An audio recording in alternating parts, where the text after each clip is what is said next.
Bonjour, aujourd'hui nous allons parler du projet Beyond Undersea qui vise à développer la traction des navires par kite.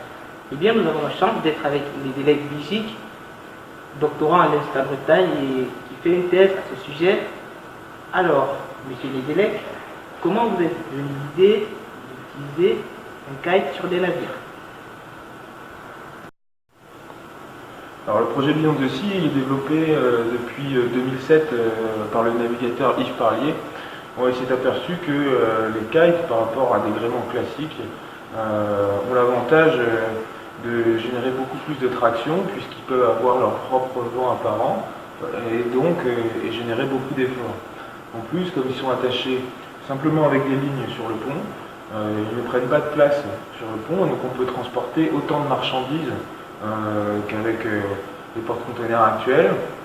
Et donc toute cette action demande beaucoup de recherche et notamment ici à l'Institut de Bretagne, je suis doctorant sur le sujet, je m'intéresse aux interactions entre le kite et le navire, mais il y a également deux travaux de recherche menés ici, donc un travail de recherche expérimentale,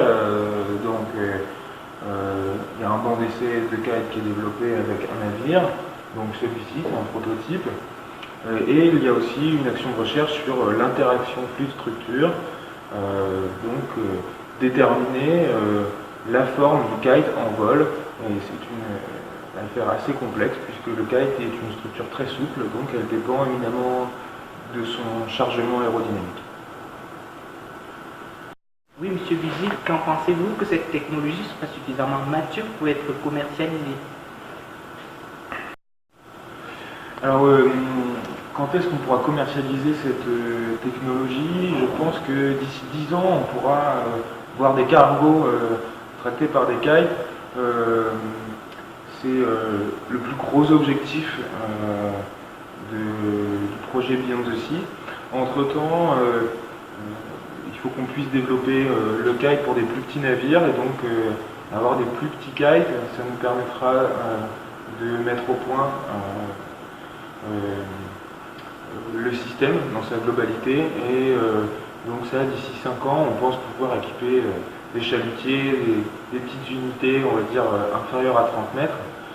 C'est notamment ce qu'on fait déjà avec Energy Observer, donc, qui est un catamaran qui va explorer à travers le monde la possibilité d'avancer uniquement avec des énergies vertes. Donc c'est la combinaison de panneaux solaires, de kites, de piles à hydrogène. Et il y a eu aussi un chalutier en Gaspésie de 13 mètres équipé d'un kite de 50 mètres carrés. Donc ça avance. En revanche, il reste encore beaucoup de questions pour vraiment les très grands kites, des kites de plus de 1000 mètres carrés.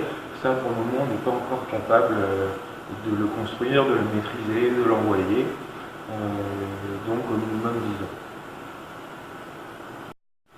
Et pour l'instant, cette technologie vient en complément de la propulsion usuelle qu'est le moteur diesel. Qu'en pensez-vous que cette technologie pourra complètement remplacer la propulsion au moteur diesel?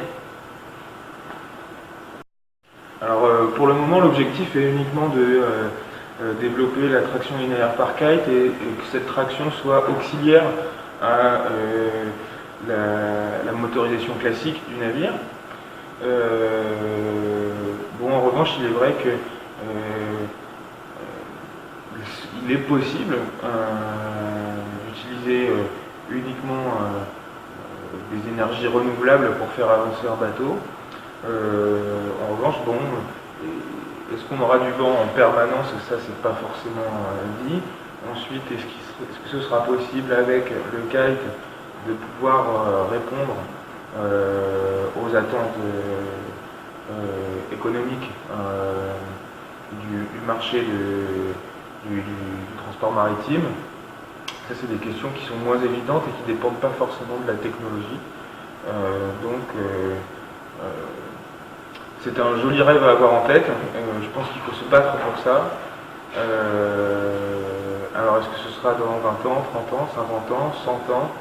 Aucune idée. Par contre, ne plus être dépendant des énergies fossiles, c'est un objectif que ce soit dans le transport maritime, mais dans la vie courante également.